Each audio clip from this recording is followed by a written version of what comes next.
Let's go ahead now and bring in the panel. We got civil rights attorney Leo Terrell and former Obama economic advisor Robert Wolf. Both gentlemen are Fox News contributors, fortunately for us. Leo, let's start with you. The reports were that former President Trump, did not want this meeting.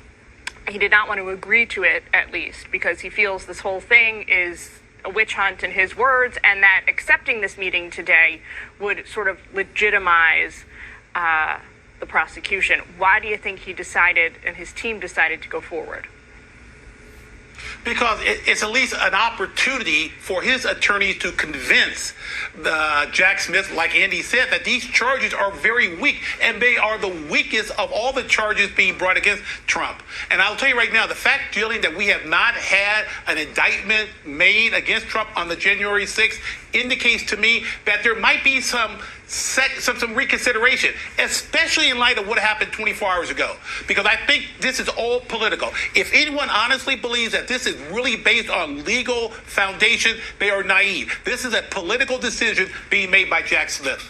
When you say 24 hours ago, I assume you mean the fact that Hunter Biden's plea deal fell apart in that preliminary court hearing. Robert, do you see it that way? Do you see the events of yesterday tied to whatever is transpiring for former President Trump today? I don't, but I'm on TV today with two lawyers, so I'm over my skis on this one. From my perspective, I'm just exhausted about talking about what happened years ago in an election that was already decided. I would love to see some sort of settlement, and so we can move on as a country. We're so polarized. This just revs things up. I mean, the one thing I would say, with not here to disrespect President Trump at all, but I don't think whether this idea of chaos or tumultuous has anything to do with the rule of law. I think the reason America is because we have a rule of law versus all the other third world countries, and I think we have to stick to the facts. I'm glad the lawyers went in today. Maybe there's something that comes out of it where we can move forward.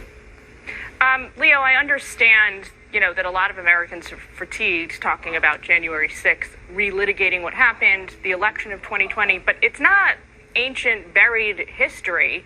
The same president who presided over the events is now the front runner for 2024. This is happening.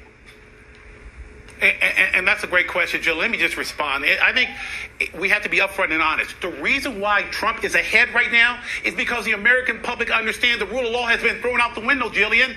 Because we see like I mentioned, the Hunter Biden situation. I can ask my colleague, friend Robert, hey, isn't there another classification document case involving Joe Biden? Where is it? Crickets. And I'll tell you right now, President Trump could be indicted 50 times. And he's going to still be the Republican nominee and, in my opinion, the president of the United States next year. Why? Because the American public gets it. We're not inside the Beltway outside of Washington, D.C. They understand that President Trump is being treated unfairly. Just to talk politics for a moment, Robert, it's certainly enough for Trump right now in the polls. He just leapfrogged ahead of Governor Ron DeSantis in the primary. Is outrage and resentment among conservative Americans and some liberals about the way Trump has been treated in the judicial system enough to kind of propel him to re-win the presidency again? So I would frame it a little differently. One, months ago, I was on this show, actually, and I said that Trump would be the Republican nominee. That's when he and DeSantis was more neck and neck. In my opinion, DeSantis has a glass chin. He has not shown that he is ready for prime time to run this nation, so it does not surprise me. Number two, unlike the Democratic primary where you have proportion wins, this is for the most part winner takes all. President Trump is going to have a plurality of most states. So unless there's some unforeseen thing happens or on the debate stage, they actually decide to take on President Trump will be the nominee. I mean, I've always said, all these people thinking they're going against Biden, they're going against President Trump today. To get in the ring with Biden, they got to get past President Trump. I don't think they will. I think it will be, once again, Trump-Biden. My opinion's very different than Leo. I think Biden's going to win. I think the moderates, and even moderate Republicans, are going to be supporting President Biden this time around. And as of now, things may change, but as of right now, front runners on both sides have no interest in debating. So we'll have to see how that all plays out. Leo and Robert, thanks so much for taking time for us today. I appreciate it. Thank you, Jillian. Thank you very much. Thank you, Jillian. You bet.